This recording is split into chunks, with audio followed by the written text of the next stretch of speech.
Vigan ko. 9 o'clock, dalawa. Hello guys! Nandito kami ngayon sa PARTAS bus station here in Aurora, Cubao, and we are going to Ilocos! So, we got our tickets already and it's 625 pesos per head going to Vigan. So we're just waiting for the bus to board and ayun, excited na. Very excited. This is JR's first time to go to Ilocos. It's my second time and we're looking forward having a great time. So, we'll see you later.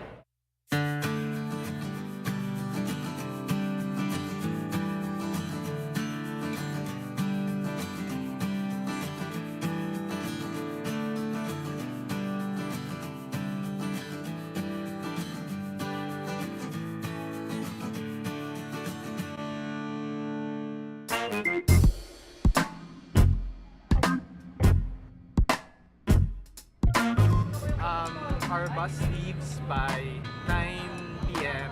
and it's gonna be like 9 to 10 hours journey. I'm really excited. Are you? Yeah, me too. First timer. Right.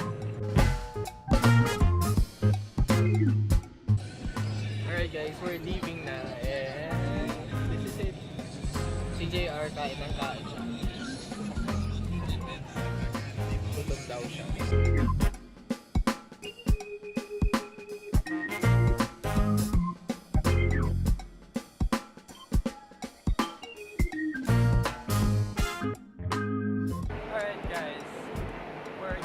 First bus stop and this is MABALACAT, Pampanga. It's a pretty smooth ride. Medyo nakakatulog na nga dun sa bus. The bus is really comfortable. The seats are awesome. So I'm just getting some air here. The bus stop is just right in front of me.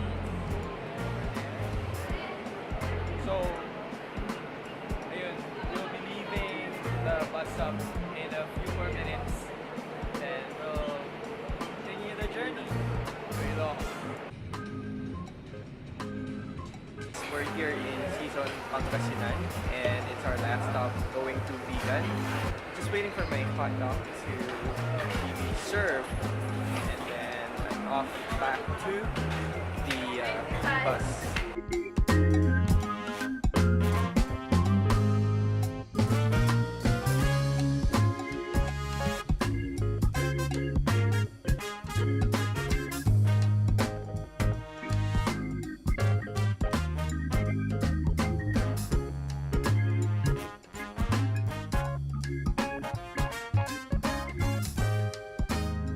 Nandito na kami ngayon sa Vigan and we are walking from the PARTAS terminal going to the PLAZA. One thing that I can tell that's really different from before is that sobrang linis ngayon dito sa Vigan.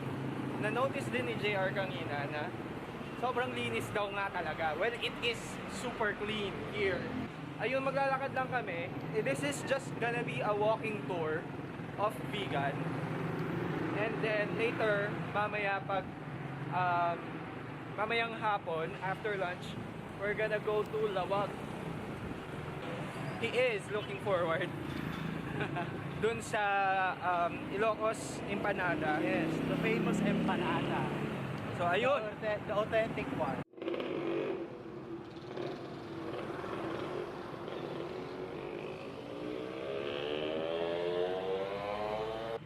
after walking for like 5 minutes, nandito na kami ngayon sa Vigan Cathedral. This is like the main area of the heritage town where you'll find yung cathedral, yung church, and yung kapitolyo nila. We're gonna check out the church and explore the heritage village a little bit more. Let's go.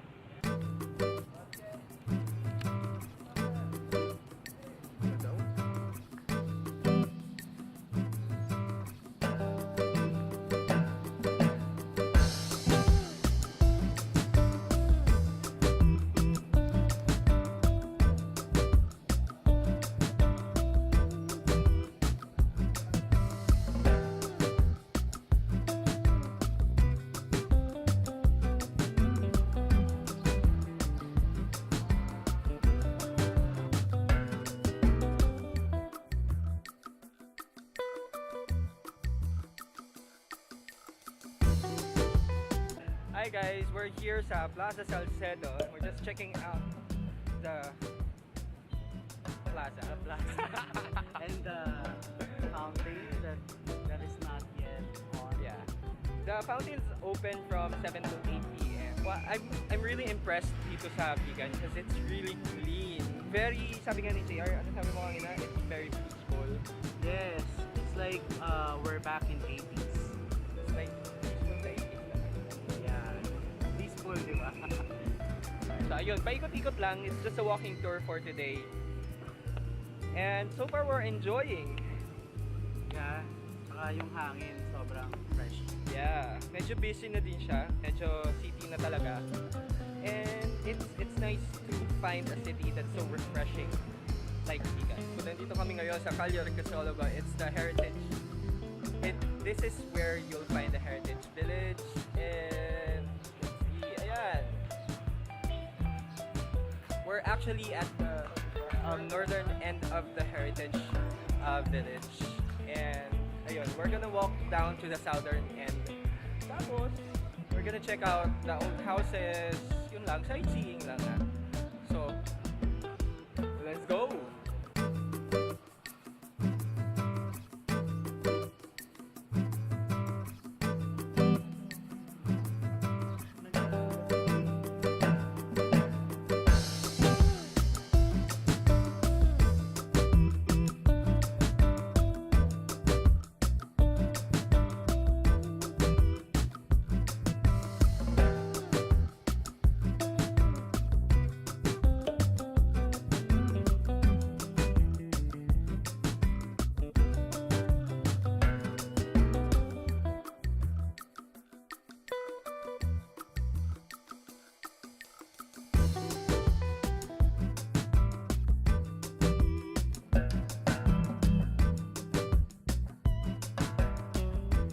We're trying out Sinanglao. This is Sinanglao, and this is, you call this what in Bulacan? Sargele. It's made of blood. And I think this is beef meat and fat. It's a combination of salty and sour. I find mine salty. We're still walking around Vigan. Nandito kami ngayon sa Quirino Quirinos Boulevard. Yeah, that's JR. And papunta kami ngayon sa Sikia Mansion, one of the museums that you can find here sa Vigan. So talagang lakad lang yung ginagawa namin. Kasi very walkable. Basta masipag ka lang and you have a map, you can walk. Siguro ang malayo lang kasi yung Bell Tower at saka yung Hidden Garden. Yun lang yung medyo malayo, pero everything's walkable. It's just several blocks yung Heritage Village. Ma-enjoy nyo na, hindi pa kayo masyadong mabubutasan ng bulsa. Tama. Yun lang, tama daw. Okay, sa lakad we're about 1 to 2 blocks away from the Sikia Mansion. Yeah, we're here sa Sikia Mansion na. And entrance fee is 30 pesos per head for adults. We visited earlier. Yeah.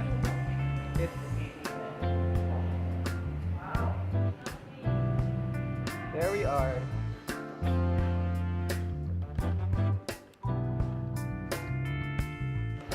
Okay, we're still here in the Sikia Mansion and look how posh this is.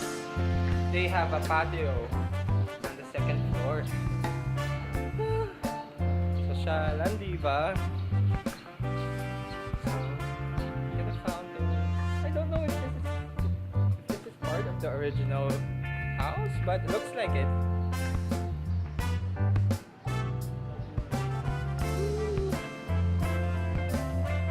Yan yung mga kapitbahay. We're now here in Empanadahan, near the BURGOS Plaza. So we'll have a bite, a good taste of Ilocos Sur. So this is what we've been waiting for today. Dalawa.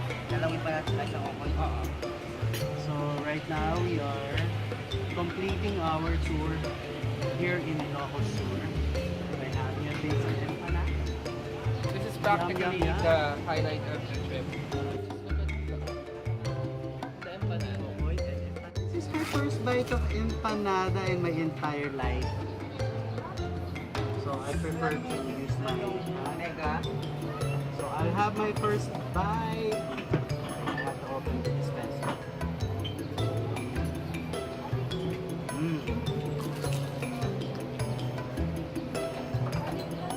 It is really good.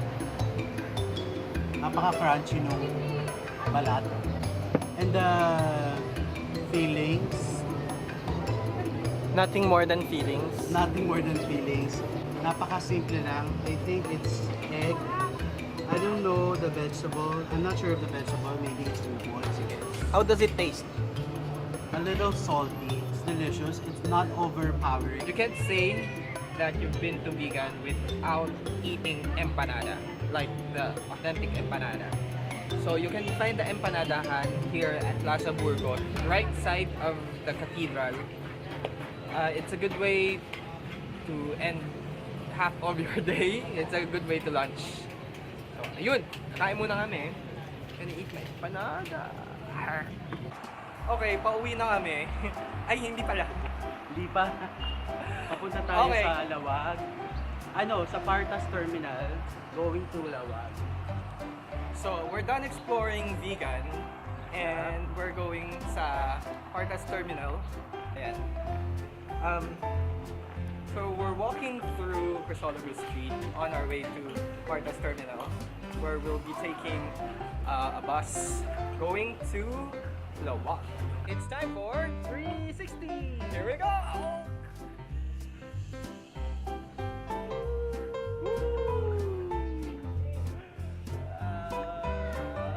I'm getting dizzy. Alright.